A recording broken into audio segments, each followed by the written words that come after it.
Oh my God. Oh my God. Oh my God. Hey, say what you want, whether about the new Bristol or old Bristol, doesn't matter. It still holds the core product of good old short track race in Thunder Valley. And today's race produced another classic. Yo, what is up everyone? My name is Jack Cross from NASCAR on MDK. Welcome back to the episode of Inside the Lines Victory Stop. Guys, the Food City 500 or the Supermarket Heroes 500 presented by Food City just wrapped up, and holy crap, what a race that was. One thing I will say, my God, that was long. That race was so long. Now, we did have a feeling that we would see some short track racing, some good short track racing like we have seen in years past. 2018, 2017, those short track races produced some fantastic races. Last year, not so much. So when NASCAR announced that they're going to bring back this package, a lot of people had their eyes set on tracks like Bristol to provide some good entertainment, and it did. There was a lot of cautions. I think 13 or 14 cautions when this thing was all said and done, but it produced a lot of torn up race cars, a lot of beam banging, and an unpredictable finish I don't think anyone expected. Well, let's go over the race first. I want to talk about Ryan Blaney, who finished dead last in this race. Another tough break for him. If you go back to 2018 at Bristol in the spring, he was leading, dominating the race early on in the early stages, got caught up in a crash due to lap cars.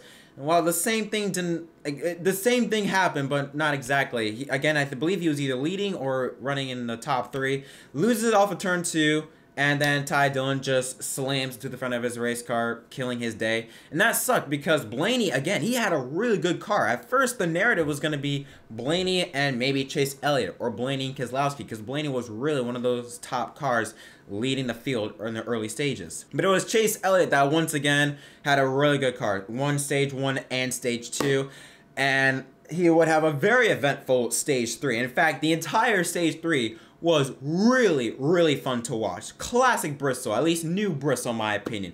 You had Joe Gibbs of Denny Hamlin and Kyle Busch go up against the Hendrick drivers of Johnson and Elliott. By the way, Johnson, he had a bit of a moment early on, I believe around stage 2, when he clipped Stenhouse Jr. on the back straightaway due to Kenseth checking up after getting loose. Stenhouse checked up. Johnson had no time to react, turns him, and collected a pretty big crash, collecting Reddick. I believe Alex Bowman was involved, and I think Kurt Busch was involved. I think one more driver was also involved, but produced a pretty big accident. But that was one of many accidents, like I said, 13 or 14 cautions. Some of them were not needed, though. Some of them were really stupid, like hit the wall, caution, which, again, doesn't make sense. If a driver hits the wall but keeps going, let him go. But some driver, for some reason, some incidents that should not have been cautions were cautions, but whatever. I really want to get into stage 3. Stage 3, like I said, it was between Joe Gibbs Racing of Hamlin and Kyle Busch against the Hendrick drivers of Johnson and Chase Elliott. Now, it was very interesting because Kyle Busch was running down Hamlin, but then he couldn't pass him. And then all of a sudden, the Hendrick drivers of Johnson and Elliott, they were catching up to both Hamlin and Kyle Busch. And you saw for about, what, half, if not all of the entire stage up until like 20 or so laps to go, it was just those 4 drivers. You could put them over a blanket, the way how they were maneuvering through lap traffic and everything. When you go to Bristol, lap traffic is going to be key. My God, did it prove right today in this race. Denny Hamlin, who was out in front leading, Joey Logano, a wild Joey Logano, he had a really good car later on in this race, comes into the mix now.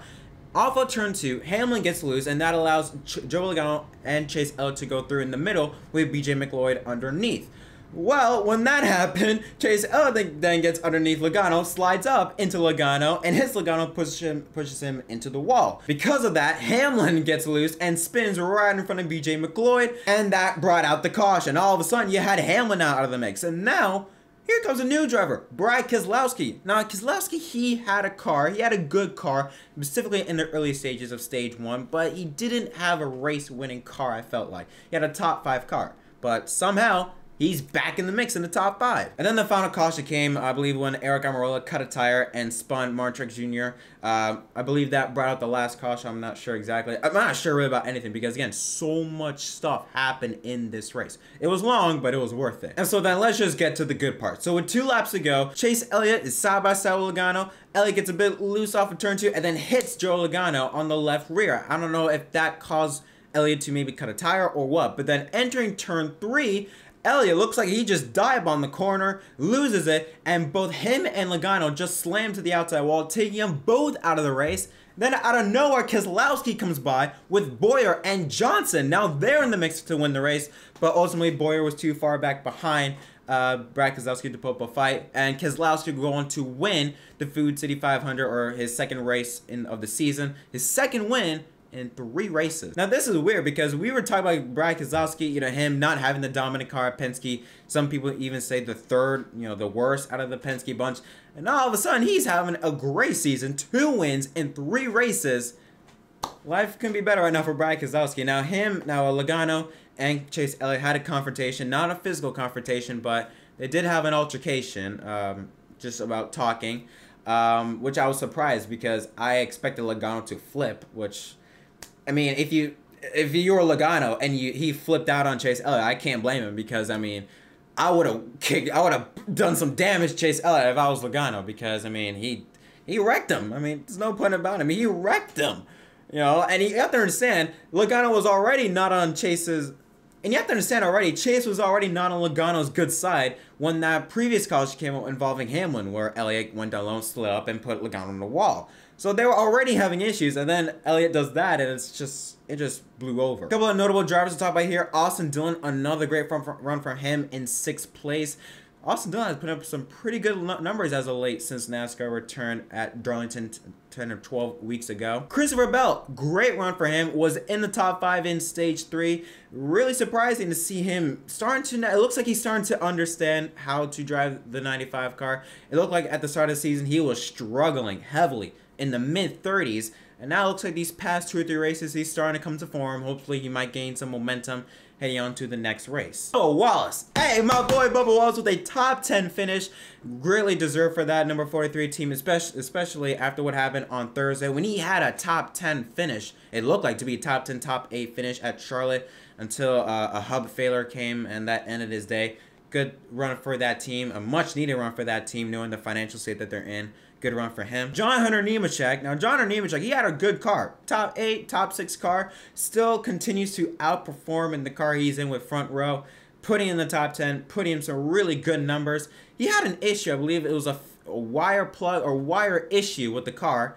And he still comes back and finishes 13th. So, great run for John Hunter Nemechek. Hamlin with that issue. I mean, I thought he had the car to beat. I thought his car was the car to beat, specifically during that last second half of stage 3. But after what happened with him and Logano, he would end up finishing 17th, involving BJ McLeod.